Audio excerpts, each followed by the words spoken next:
ஆளக்கூடாது என்கிறோம், ஆனால் ஆயுளோடு இருக்க வேண்டும் என்று விரும்புகிறோம். நீங்கள்லாம் செல்லா காசு, அந்த செல்லா காசு வெங்கடேசன் இங்கே பேச வேண்டாம். ஒரு வாழ்கின்ற சோழ மன்னனாக மாண்புமிகு பிரதமர் தமிழக மக்களுக்கு காட்சி அளிக்கிறார். தமிழர்கள் என்றால் நீ தமிழ் கடவுளை போய் வழிபடுங்கிறேனா? வழிபடு, இல்லைன்னா you are not Tamils. PM வந்து வந்ததுலேருந்து ஒன்று சிகிச்சைக்கு போயிட்டாரு. அவங்க கிளம்புனே வந்துட்டு டிஸ்சார்ஜ். இது பற்றி நான் பேசினா அழகாக இருக்காது. அவர் எங்கிருந்தாலும் வாழ்கன்னு சொல்கிறவன்னா அவர் எப்பொழுதும் உடல் ஆரோக்கியத்தோடு இருக்கணும். ஆளக்கூடாது என்கிறோம், ஆனால் ஆயுளோடு இருக்க வேண்டும் என்று விரும்புகிறோம். சிவகங்கை அந்த காவலாளி சிபிஐ விசாரணை போய்கிட்டு இருக்கு, இதை எப்படி பார்க்குறீங்க? சிபிஐ விசாரணை வேணும்னு முத கேட்டது நான் தான். ஏன்னா அன்றைக்கி நான் போனப்பவே வெளியில் வந்ததும் பத்திரிகை நண்பர்கள்ட்ட நான் பகிர்ந்து கொண்ட விஷயம், குடும்ப உறுப்பினர்களை பார்க்கும் பொழுதே அவர்கள் பயத்தின் உச்சத்திலே இருக்கிறார்கள், பீதியிலே இருக்கிறார்கள் அப்படிங்கிறத என்னால் பார்க்க முடிஞ்சுது. நான் வெளியில் வரும்பொழுதே இதை சொல்லிட்டு வந்த உடனே தான் இப்போ திராவிட முன்னேற்ற கழகத்தைச் சேர்ந்த யார் பேரெல்லாம் அதில் அடிபடுதோ அவர்களெல்லாம் தான் கூப்பிட்டு எதிர்த்தாப்பில் இருக்கிற ஒரு கட்டடத்தில் வச்சு அந்த குடும்பத்தை மிரட்டினார்கள்னு. அதனால் தமிழக அரசாங்கம் இந்த வழக்கை இன்ஃப்ளூயன்ஸ் பண்ணாமல் இருக்கணும்னா சிபிஐ விசாரணை தான் வேணும்னு கேட்டோம். பல உண்மைகள் வெளியே வரும். திராவிட முன்னேற்ற கழகத்தின் complicity in that matter will be out soon. பாஜகவுடைய புதிய மண்டல் உறுப்பினர்கள் மாநாடு நடந்துச்சு, முருகபக்தர் மாநாடு நடந்தது, திமுகவுடைய பொதுக்குழு மாநாடு நடந்தது, தொடர்ந்து டிவிகேவும் மாநாடு நடந்தது. மதுரை மையமாக வச்சு வைக்கக்கூடிய கிளம்பு இல்லை. நீங்கள் 1995 உங்களுடைய ஞாபகத்தை புதுப்பிக்கிறதுக்காக சொல்கிறேன். 1995 பாரதிய ஜனதா கட்சியின் மாநில மாநாடு நான் பொறுப்பாளராக இருந்து மதுரையில் நடத்தியிருக்கேன். 45 நாட்கள் மதுரையிலேயே தங்கியிருந்து.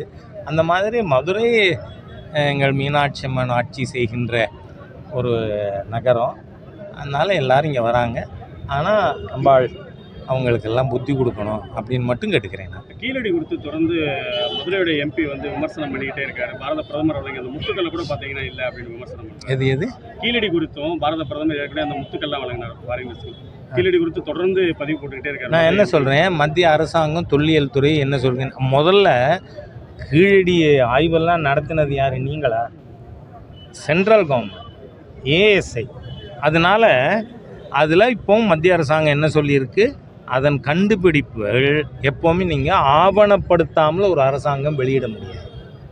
அதுக்கான நேரம் தான். அதுக்கு இந்த வெங்கடேசனுக்கு என்ன வெங்கடேசன், சூனா வெங்கடேசன்.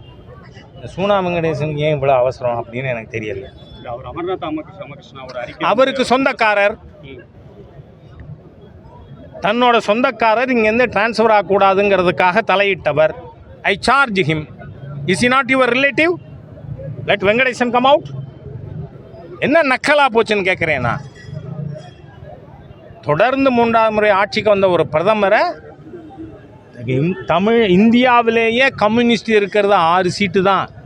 4 திமுக போட்ட, நான் சொல்ல, என் வார்த்தை இல்லை, நம்ம ரோட் சைடு பாரதியா, ஆர்எஸ் பாரதி ஏற்கனவே சொல்லியிருக்காரு. என்ன அந்த பிச்சையில் வந்துட்டு நீங்கள் 4 பேர், ராஜஸ்தானில் ஒருத்தர், கேரளாவில் ஒருத்தர், 6 தானே இடதுசாரியே இந்தியாவில். இன்றைக்கி வெஸ்ட் பெங்காலில் கூட கருத்து கணிப்பில் என்ன வருது, பிஜேபி ஆட்சிக்கு வரணும், 2வது திரிணாமுல் வரும். கம்யூனிஸ்ட்டுக்கு ஒரு எம்எல்ஏயாவது கொடுத்துருக்காங்களா? இல்லை. நீங்கள்லாம் செல்லா காசு, அந்த செல்லா காசு வெங்கடேசன் இங்கே பேச வேண்டாம். வெங்கடேசனா தானோ ஐ டோன்ட் நோ. 2026 தேர்தல் நோக்கி பார்த்தீங்கன்னா ஒரு பக்கம் எடப்பாடி ரோட் ஷோ போகிறாரு, ஸ்டாலின் போகிறாரு, மக்கள் எழுச்சியாக இருக்காங்க அப்படின்னு சொல்கிறாங்க. நீங்கள் எப்படி பார்க்குறீங்க? நாங்கள் இப்போ ஒரு 3 பாராளுமன்றத்திற்கான பூத் கமிட்டி பணிகள் முடிச்சிருக்கோம். நாளையிலிருந்து அடுத்த 3 பாராளுமன்ற தொகுதிகள் நாங்கள் விரைவில் 13 பிளாக் 39 பார்லிமெண்ட்டுக்கும் அமைப்பை பலப்படுத்துகின்ற வேலை நடந்துகிட்ருக்கு. பப்ளிக் ஃபங்க்ஷன் நேற்றுக்கே பார்த்தோம். தூத்துக்குடியில் 4800 கோடி ரூபாய்க்கான திட்டங்களை மாண்புமிகு பாரத பிரதமர் துவங்கி வைத்தார். அதுக்கப்புறம் திருச்சியில் அங்கே ஒரு ரோட் ஷோ, அதுக்கப்புறம் கங்கை கொண்ட சோழபுரத்தில் இப்பொழுது வாழ்கின்ற சோழ மன்னனாக மாண்புமிகு பிரதமர் மக்களுக்கு, தமிழக மக்களுக்கு காட்சி அளிக்கிறார்.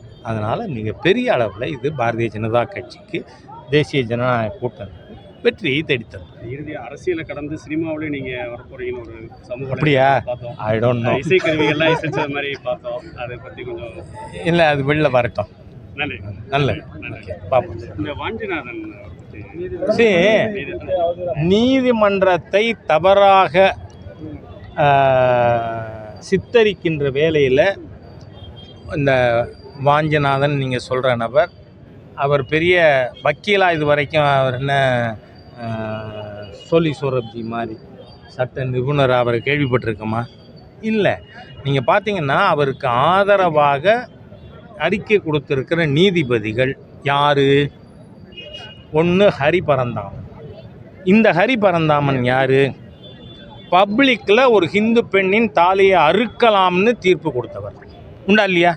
நான் ஒன்றும் தப்பாக சொல்லலையே. நீங்கள் நான் தாலியே கட்ட மாட்டேன், அது அடிமையின் சின்னம் அப்படின்லாம் சொன்னீங்கன்னா நத்திங் ராங்.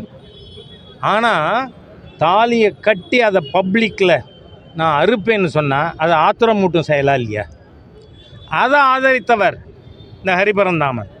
அதே மாதிரியாக சந்துரு அவர்கள், நான் ஏற்கனவே அவர் கொடுத்த அந்த பள்ளிக்கூடத்தில் சில சீர்திருத்தங்கள்னு சொல்லி சீர்கேடுகளை பரிந்துரை பண்ணியிருக்கார்.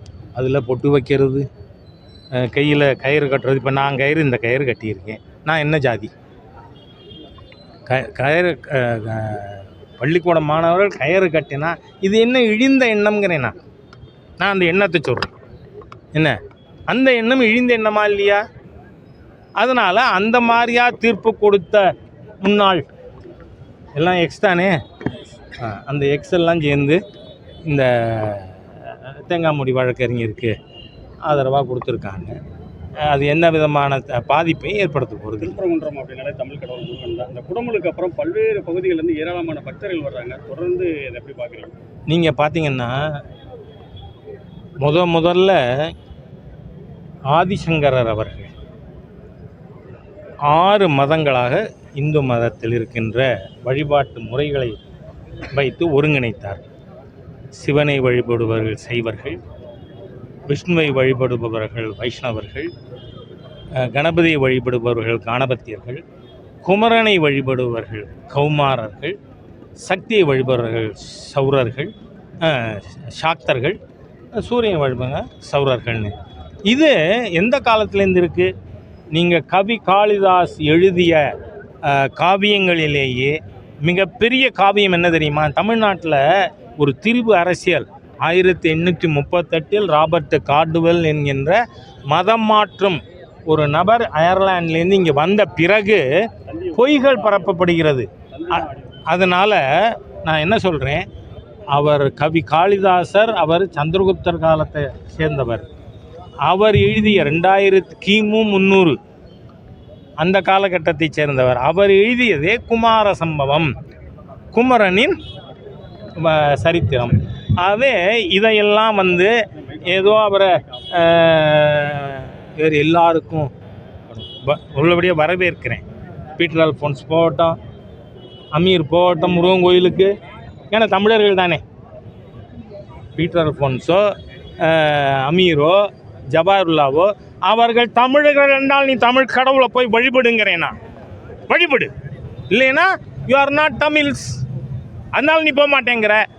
இல்லை, ஒன்று ஒப்புக்கொள்ளுங்கள், முருகன் இந்து கடவுள்.